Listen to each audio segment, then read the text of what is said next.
All right, boys, let's go.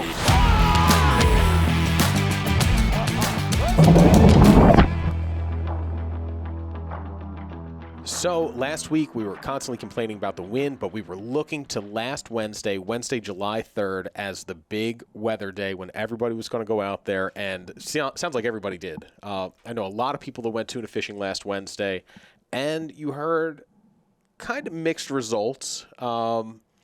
Seems like the longer you ran, the better you did. So the canyons did pretty good. Some of the inshore guys struggled a bit, and some of the reports you saw, like I like to call them the Magellan reports, where some captains ran miles and miles and miles, did big, long routes looking for inshore. Did the Amerigo Vespucci? Exactly, dude.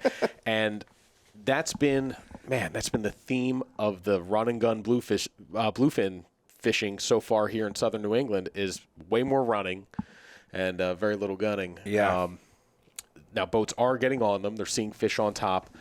But I've heard some trips where just long rides looking at empty water and looking for life. But guys got out there. They've been getting out there since last Wednesday. The weather's been good. Of course, now that the wind's gone, it's been replaced with fog. Oh, so, that was predicted by that scientist friend of mine that broke down why we were experiencing so much wind. And somebody in the comments asked me to actually, give that breakdown, but I haven't had a chance to get in touch with her. But maybe I'll jump back in those comments and enlighten people. Yeah, I thought maybe over the past week you would have figured out that big kernel of knowledge you claim to have forgotten. But so the boat's going out there this week, fine sea conditions, fine wind conditions, dealing with some fog, which is another challenge that now is facing the run and gun tuna guys. So that's put a lot of people on the troll for the bluefin, and that's producing. I know our friend Jonah Olson got out there on Monday. So this past Monday he was out there looking for tuna on top, kind of waved the white flag at the fog, put out a trolling spread, got that. I think they got a nice fish, nice recreational size fish, and then went back looking for some fish to drop jigs on or throw poppers at. But I don't think they were able to do that. I'm happy they got it done. I unfortunately had to pass on that invite, as did you. That would have been sweet to get out. We are in kind of our ICAST. Yeah. We're heading down to Orlando next week to look at all the latest and greatest tackle coming out for next season. But it also kind of jams up our fishing season for a couple weeks here in the middle of the summer, which is the unfortunate Hey, I'm not complaining that things seem to be very inconsistent early. It's gotten to the point where some of those captains that you mentioned that have been making those hero tours to try to cover as much water as possible have started to kind of resign to, hey, things have happened earlier and earlier the last couple of years, but you don't have to go back too far to remember the days where, it just starts getting going in mid-July and starts ramping up from there. So, to me, it sounds like we were kind of hopeful that it would be that same kind of early June kind of kickoff, and there were signs that was going to happen. And it was just very inconsistent, and it remains pretty inconsistent. So I think the best tuna fishing is definitely out ahead of us, and that's canyons aside, which is right on the program for what their typical showing is. But with the tough tuna fishing, there you could tell it in the comments section of your general offshore reports. The captains get a little testy, dude, when the fishing's tough. And there's been some fights. There's some debates over whether should I stay or should I go? Should you make this 100, 200 mile loop Bears to look for poked. fish? Or, do you find an area you like and just kind of sit it out and wait for it to develop? And that's, that's on a person-by-person basis, what you're looking to do, what you think will happen. But that is, you got to make a game time decision, and it just ramps the pressure up if you've got a bunch of clients on there trying to get those fish. So I'm lucky that I'm very rarely at the helm. I'm usually the one in the beanbag chair being like, wake me up when you see some fish on top. The trolling happens offshore. It also happens behind the computer. All right, so what did you hear north of Cape Cod this past week? Kicking it off from we'll take it north to south. I talked to Captain Bob again from Seacoast, New Hampshire Sport Fishing. He said it was a similar mix. July 3rd seems to be a day of just great fishing because everybody had a great day on the 3rd. Unfortunately, I was inshore, also had a great day, but from Captain Bob from Seacoast, New Hampshire Sport Fishing, mixed situation. 3rd of July bloodbath on 50 to 100 pound tuna real tight to the lighthouse up in the Isle of Shoals. And then as you got out to Anderson's, it was all commercial. So it kind of flipped over between the Isle of Shoals lighthouse, real tight, with wreck fish, 50 to 100 pounds, to commercial fish as soon as you got to Anderson's. And the blitzes were fueled by a biomass of mackerel. So you had everything from giants a little further off the coast and real tight to the Isle of Shoals lighthouse. You had some wreck fish that everybody seems to be looking for and asking about up there. But you know what I've kind of uncovered after going and seeking out specific reports for the northern grounds is they got a lot of that commercial giant fishing in their DNA. Not a lot of people do it. Captain Bob himself actually said, he's like, I'm always ready. And you got to be ready because it happens fast. He's like, I got a siren tied on, got a Ron Z tied on at all times. I'm ready. But I'm one of the very few boats that think that way. Like, everybody's content kind of getting their balloons out, putting their baits out, getting on the troll, and doing it that way. But anyways... part of that stems from that there hasn't been, at least to my knowledge, that great of a recreational-sized tuna bite, let's say north of the North Shore of Massachusetts, in a few years. I mean, they used to be pioneers up there. You had First Light Anglers, Captain Nat. Were they out of Salem? They were somewhere on the Ipswich. Okay, so they were out of the North Shore, and they... pioneered a lot of this light tackle bluefin stuff for these recreational sized fish out there. And then those suddenly, for a few years, it's been all giants and all larger fish up there.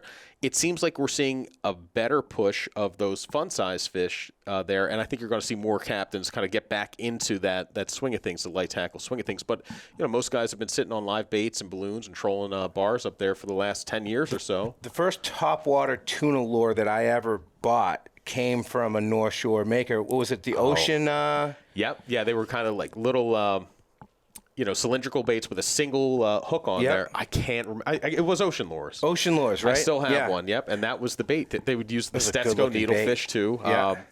And that was when the run and gun bluefin thing was really in its infancy. Guys were using 8-foot St. Croix surf rods to get to them, and then you had like Finor 6500 reels. Oh. That was, 80-pound braid you could barely cast back then. It was so stiff. But anyways, he said blitzes like that that he encountered were fueled by that biomass of mackerel. I've also heard there's been plenty of pogies in there. And he said, tips from me is watch the shear waters. They will predict where that next little flurry of blitz activity is going to happen. They'll be sitting down, looking around, and then as soon as they get up, get ready because it's about to pop off. He said Scantum has had a pick of commercial fish, and he was out at Jeffrey's. It's overrun right now with Porbeagles. So if you're looking to get into some sharking, that'd be a good place to start if you're interested in that up that way. He did mark some tuna out at Jeffrey's. He said he could not get a bait to them with the amount of Porbeagles that were wreaking havoc on Jeffrey's. So I've never caught a Porbeagle. I know you've been involved in them up to like 450 pounds, 500 pounds. How do they differ from? I mean, they look very similar to Makos. They're like the Mako's cold water cousin. They're the fat, lazy cousin of the Mako. Do they fight more like a blue shark or more like a Mako shark? I guess they fight more like a blue shark with just a little bit more to the. That's kind of disappointing. It's they don't fight like a Mako. They're not as athletic, right? So, kind of similar to a thresher, but you don't have that weirdness that you feel from that long tail. But I mean, they fight kind of like a big bluefin that just doesn't have that next gear. You know what I mean? They'll dig, but you'll know right away that it's not a Mako and it's not a bluefin. Not a tuna, yeah. It just doesn't have that next gear. But it is a battle. Like, they fight. I want to check that off. I really want to catch a Porbeagle shark just because they're so cool. And their numbers seem to be pretty decent that you don't have to feel too guilty about maybe taking one to eat. They're good. I know. You gave me some Porbeagle steaks a few years ago. They were delicious. Also heard from Joe from Fisherman's Outfitter in Gloucester. He said Stellwagen and Jeffries have had some fresh arrivals of 100 to 107-inch fish, keeping the commercial guys happy. Ipswich Bay in tight out to the 90, 120 line has had fish on pogie schools. It's been a mix. There's been some wreck fish in there. It's been real good, and that actually has kicked off a good troll bite. I asked him the color, and he just started laughing. And he said it's an all-out crapshoot on the colors. He's heard of some fish on black bars, one on orange recently. He said, but really it's the squid size that has stood out the most. The 13-inch bulb squid bars have been the most productive. Yeah, not the giant ones, but not the 9-inch ones either. The 13-inch size has been the ticket. Isle of Shoals put on an absolute show this last week. Stick boats have been doing great. The surface activity has been phenomenal. He said that there was a lot of pogie schools in there. The rec guys have been running around chasing feeds on top at first light and had found some surface feeds in the deeper water between there and Jeffries, but it's been a crapshoot on lucking into wreck fish or hooking something you just don't want to be dealing with on spin. And again, there's been a mix of pogies, primarily pogies from his report, with Max in the mix as well. And then, we'll kind of bring it south. Connor from Monahan's Marine is prepping the 37-foot Onslow for the OBBC. Yeah, we're getting into tournament season now. Has there been any big ones yet? Down south, I think there's been a couple, but the ones. Got Jimmy Johnson's coming up. That tournament out of Atlantic City. You've got OBBC, which is out of the Vineyard, of course. And so we're going to see some. That's when all the you really start getting. We've had some reports. Of the giant tuna ones, like the Northeast Bluefin Showdown was, I think, end of June. So Middle Bank. I talked to Mark over at Monahan's. He said the Middle Bank bait fishing has been productive. There's been some wreck fish over there. The troll bite on Peaked Hill to southeast corner has been hot and cold, and Peaked Hill, which was the most productive inshore bite. As of last report, seemed to have fallen in that same inconsistent kind of 2 good days, 1 bad day, 2 bad days, 1 good day, which frankly kind of sucks. I'd like to find some consistent bites to be able to, I wonder if they just blew past us, dude. I wonder if they're up on if they blew past the Cape and all those great fishing you're hearing about at the Isle of Shoals are the fish that would normally be off east of Chatham. Going south of Cape Cod. Do you have more? I do have a little bit more, Jim. Out east, there's been some feeds, but it's been deep. Like, east of the Sword even. The lanes east of Middle Bank has had some 50-inch class topwater feeds, but they've been up and down super quick. They were spotted intermittently from there to the elbow of the lanes, which is kind of putting you in 400 feet of water as you're heading towards Wildcat, which, we fished with plenty of captains like Captain Jogo and Dom and those guys, which have saved many trips by finding those, real small, much smaller size fish, 40, 50-inch tuna, in that 500 feet of water. They can also be super picky, as we learned with Gould the last time we were on them. And what's interesting, too, is when they find them out there, like a lot of times those guys will be able to predict when the big body's going to move inshore and in close by finding them out there first. Like the fish they'll sit out there, and then all of a sudden the right conditions will get right, or the bait will get right, and they'll charge in, and you'll have them at Peaked Hill, or you'll have them at the Sword or Crab Ledge or closer. Been fleeting, but they've been there. So my advice would be, keep the gun unholstered. If you're running around almost like you're albie fishing, wheel on one hand, rod out with what you want to throw on the right. I mean, don't do that for 200 miles of travel, but if you start seeing some signs of life, it's not bad to be ready to fly up and lob a cast real quick. Because if you mess around trying to, fumble with getting stuff ready, it's up and down real quick from what I'm hearing. Another buddy came across an all-out feed halfway between Middle Bank and the southwest corner with tuna, totally airing out in all directions. He was set up for live lining. He put a mac out. He didn't get tight, but I haven't heard too much about half-beaks being around the last few years. But the description of that all-out, like tuna cartwheeling out of the water, it made me think half-beaks. Because they get extra aerial when they're chasing beaks. It's a fast-moving bait, man. So they've got to make hay while they need to get that bait now, otherwise it's going to elude them. That's one of the few bait fish I think could actually kind of get away from them. I'd like to see those come back. I'd like to see the return of the Atlantic Sorry, because they fuel some awesome topwater feeds. The last good half-beak action I saw, and this was it was kind of bittersweet.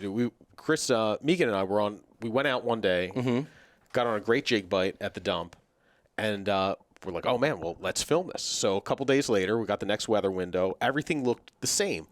So we get out there, we're driving out, and we're about maybe 10 miles short of the spot. and I saw half-beaks spray. I'm like, ooh, like there's half-beaks. Like maybe we should stop there. He's like, no, we got to go back to where the whales and the life were. And we saw some more. I'm like, can we make some casts? He goes, dude, the bite's at sunrise. Like we either got to chase that down. We didn't even see a tuna. We just saw the bait.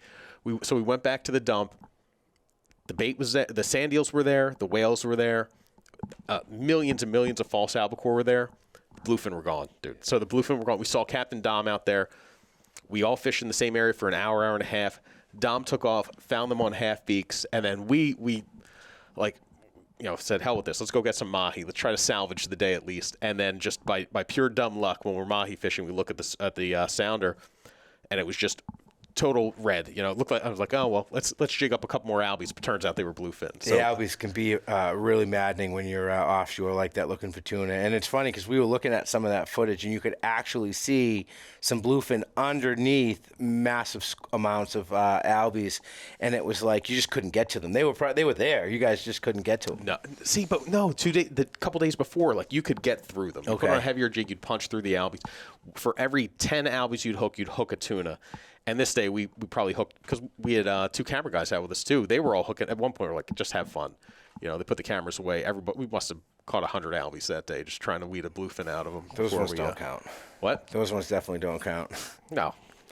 But anyhow, so half beaks, maybe you're seeing those. It's been mainly sand eels. It's been mackerel. It started out as a really good mackerel year. I heard more from some striper fishermen at Race Point that the macs have been a little tough to come by for live baits in close.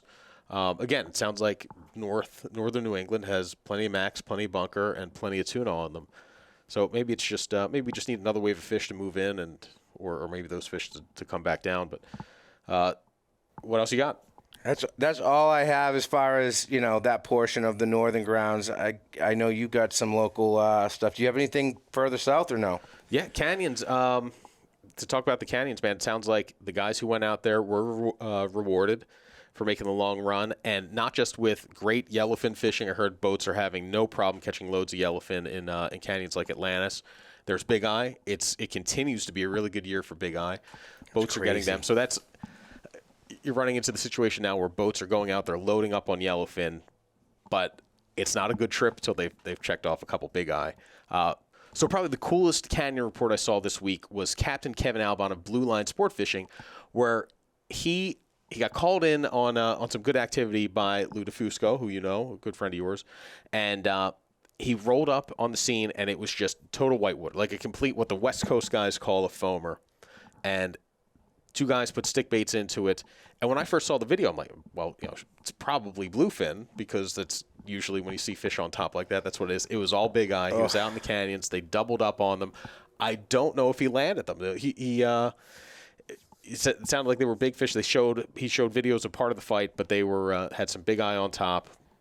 That's awesome. I know. I asked him what the bait was, and he said he wasn't sure. He said he couldn't see the bait. He said it could have been something smaller. And what we're hearing, too, from some of the inshore or more midshore tuna fishing is that the tuna the yellowfin that are feeding on the midshore grounds in New Jersey are on very small baits. To skip down there, I talked to Cristiano at the Real Seat, which is a great tackle shop in New Jersey, and they said that over the last few days, the yellowfin bite at some of the midshore grounds like the Atlantic Princess has been very good, and with a very large class of yellowfin. So 90 to 100-pound yellowfin guys are catching on jigs and poppers. And he said they're feeding on 2-inch hake, which is what we saw the yellowfin on up here early September last year. Slide north. But so that is probably the best thing I heard going was that midshore yellowfin bite of big, 90 to 100-pound yellowfin. He said the best tactic, they were getting them on poppers, getting them on jigs, but he said the dead stick Ronzi was the by far and away that's been getting more bites than anything else. Classic. I mean, I don't know if a tuna can turn that down. Also on the canyon front, On the Water's creative director Alex Blackwell got a report from a buddy while he was out on Nantucket, Emery Tanch out of Nantucket, on Perspective, a 54-foot Viking. They pointed the bow towards West Atlantis, and they were rewarded with what Emery said was the best trip he's ever had offshore. They had Big Eyes, they had yellow, and a potential state record golden tilefish. that pushed a certified scale just over 38 pounds. That's a big one for New England, man. They get the 50, 60 pounders in New York, but once you get beyond like Hudson Canyon, Yeah. you don't have as much of the good Golden tilefish habitat. Yeah. The golden tile habitat as you do further south. But is that like just a bottom composition deal? I know they like mud, but is it like mud and clay bottoms because they make little depressions, and they live in the depressions in there. So you find these little colonies of them, and that's where, man, that's why a good tilefish spot, like the head boat captains that do it, they keep those very close to the vest. Yeah.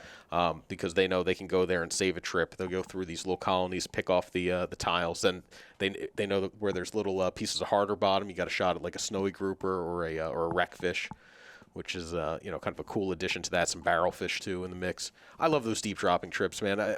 It's been a couple years. I think I'm due for another one, maybe next spring. Yeah.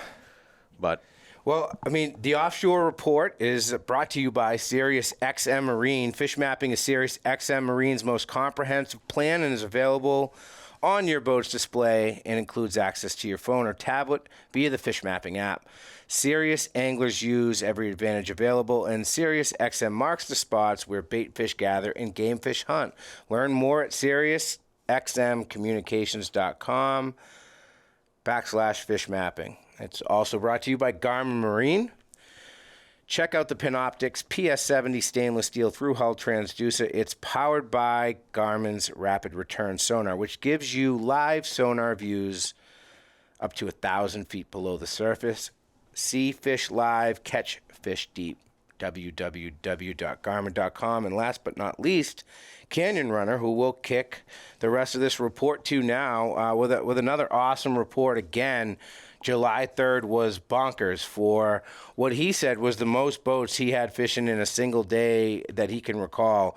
So a lot of boats were out there, a lot of information coming back. I mean, there's no surprise there, man. Everybody was champing at the bit to get out there and get on the ground. You had a beautiful day, beautiful weather window, and although it sounded like some of the canyons were a bit of a parking lot based on the reports. Is that a Philly thing, champing at the bit? Well, that's the correct way to do it. It's not I thought chomping. It was chomping. No, they're champing. The horses champ at the bit. Oh, all right. Wow, learn something new every day. All right, yeah. Canyon Runner, take it away. What do you got? All right, Jimmy and Cheech, let's start off this week. We're covering the week of 4th of July. Do something a little different. On July 3rd, we had the most people fishing that I could remember in years, all fishing one day. We got about 80 of our member boats, plus including pro staff boats out, basically on mostly almost entirely canyon trips, 24-hour trips. We had the nicest weather possible. We had some of the most amazing fishing. So what we're going to do is we're just going to cover this one day because it covers basically everything. So quickly, starting from south and going to north. So what we have going on down south was, unfortunately, last week, there's still nothing going on in the canyons. Now, just as a heads up, these boats you see, this is being recorded on Monday. These are boats out today, but all these track lines, it's all from boats that were out on Wednesday, July 3rd, and it really is a great summary of what went on. There was finally bites up and down the line. There was folks doing overnighters that had double digits in yellowfin in both the Wilmington and the Baltimore. The best troll bite was at see all these dots down here? Basically, southwest corner of the Baltimore down to the Poor Man's. Guys were actually catching fish. Pretty much everyone got a few fish in the boat. This was the best fishing they've seen down there yet. Interesting thing to point out was that these track lines out here, now we don't have a lot of members who are bill fishermen, but we got a handful. We've got a lot of pro staff. We got a former Canyon Runner captains and other pro staff captains that do a lot of this now on private boats, and there's a really good billfish bite out here. If you flip over to the chlorophyll charts, you'll see that down here, there's this little puddle of blue water. So we're going to look at this a little bit because this explains what went on. Just this little puddle of blue water, you had guys with double-digit white marlin catches in here. And pretty much everyone was seeing 4 or 5 fish every day. And that's what that tree's track lines are out here. They're fishing out in like 1,100 to 1,500 fathoms. And you can see some other patterns of how guys are fishing. This tells a lot of the story. See how they're on the edge here? This is going to be a recurring theme up and down the coast. The yellowfins are shallower than 600 feet. They're in like 50 to 70 fathoms.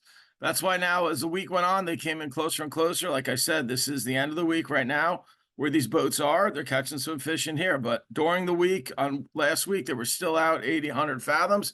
As we came up in the line, on Wednesday, there was 150 boats in the Hudson Canyon. We had about, say, 20 members there. There was 150 boats. The really interesting thing with that, we told everyone, look, when you're fishing with that many boats, we knew that many would be fishing.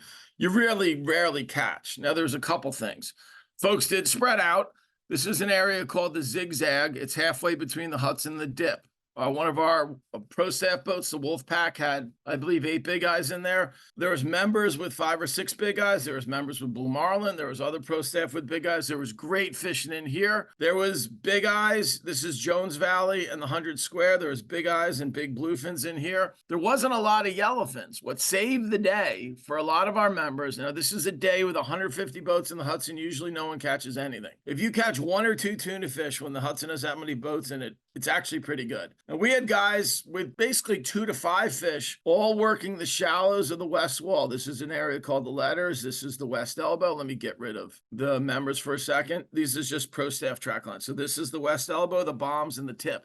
We had fish all through this area. There were bluefins. Now, guys would catch maybe 5 tunas. It would be 4 bluefins and a yellowfin. That was about the ratio, but they were in here. And this started to show a trend of, okay, the fish finally came out of the deep. They're all the way up in here. And we pretty much figured it's going to start inshore soon. And I'll touch on that at the end. Let's move back up the line. So as we came in here, you're going to see something that really shows off. Now, let's look at the eddy. This is all our boats. This is their track lines. You could see, if you could see this, this is the edge of the eddy. Easier to see without all the track lines in there, but here's the edge of the eddy. Now look at the track lines. The guys that fished on the edge of the eddy and stayed on the edge of the eddy had incredible catches. This person, this is the one boat, their track, they caught basically very little out here. They finished their trip up here with a dozen yellowfin. You can see it on the chlorophyll charts as well. You can see, let's get rid of these boats. You can see this is the chlorophyll up here. This is a beautiful eddy, pulling in beautiful water. And the boats that stayed up on this edge caught. And that was the beautiful thing about having so many boats out on July 3rd. Look at the spread. You have boats from West Atlantis all the way through the Tails, the Dip, the Zigzag, the Hudson, and the Toms. One of our former Canyon Runner captains had a 10 big eye trip down here. Incredible in Hedrickson, just great fishing all along. Now, the sad side of it is there was nothing inshore last week. Now, we kept predicting that's going to change, and we think it's going to change because we saw this water push all the way up, and you start to see filaments of a little bit better water pushing up. You see water that pushed inshore here. It's all going to come together. We think the inshore fishing is really going to turn on this week. I know it's more about what happened last week, but last week is a good indication of what's going to happen this week. Want to touch on, we didn't have the boats that left out of here instead of going out fishing the Regal Sword where there was fish. There was fish there. There was fish at Crab's Ledge, fish off P-Town. The Giants have moved really up to the north, but there was plenty of bluefins to be caught in here as well. But at the end of the day, because there were so many yellowfins, now we had guys with double-digit yellowfin catch. In fact, if you wanted to catch 10 to 20 yellowfins on this edge up here, it was no problem. You just had to stay there. Problem was there was also big eyes in the deep. There was big eyes here, there's big eyes here, there's big eyes here, there's big eyes here. So it's tough for folks to stay up on the edge and stay where the yellowfins are because you're not going to catch big eyes in 400 feet of water. But I'll leave you with this. In 42 years that we've been running charters on the Canyon Runner, every year, without fail, 90% of the yellowfins we catch are caught shallower than 100 fathoms. And that really proved itself out last week. That's where you needed to be. And that's where it's going to happen again this week. Unfortunately, on that note, just touching on way inshore, nothing happened last week yet, but it's going to turn on. The only thing going on was up here at Habs Ledge, the CIA grounds. You get in the middle of a whale feed with live bluefish, a lot of guys are getting bit. There's plenty of giants in there. They're still there. They were there all week, and it's halfway decent fishing. Down the line, as we stay inshore, there's a couple giants showing up in the lanes. There was a couple bites last week around the Atlantic Princess in the Chicken Canyon. It was hit or miss, but that's definitely going to turn on this week.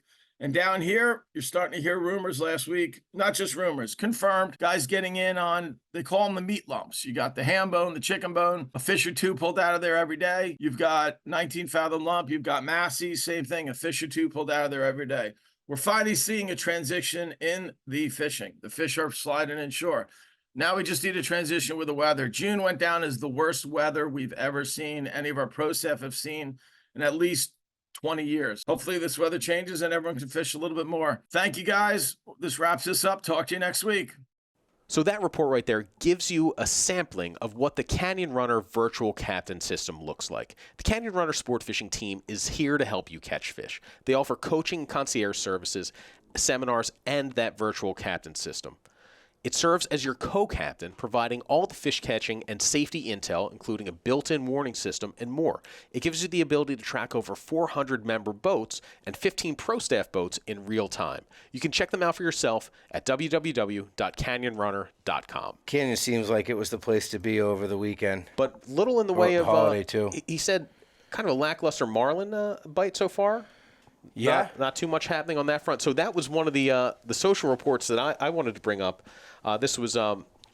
we were on the same page, Jim, because if I was to do a social report, it would have been the same one. Oh, was it? Yep. The marlin... Thomas DeCherio. There it is, dude. Yeah, so he tagged On the Water on Instagram. We always, whenever you tag us, we look at those. We look for ones to include in these reports and talk about here. So, Thomas, thank you for tagging us. Thomas had... dude, I've been in this situation. Like, I love it, but it never works for me.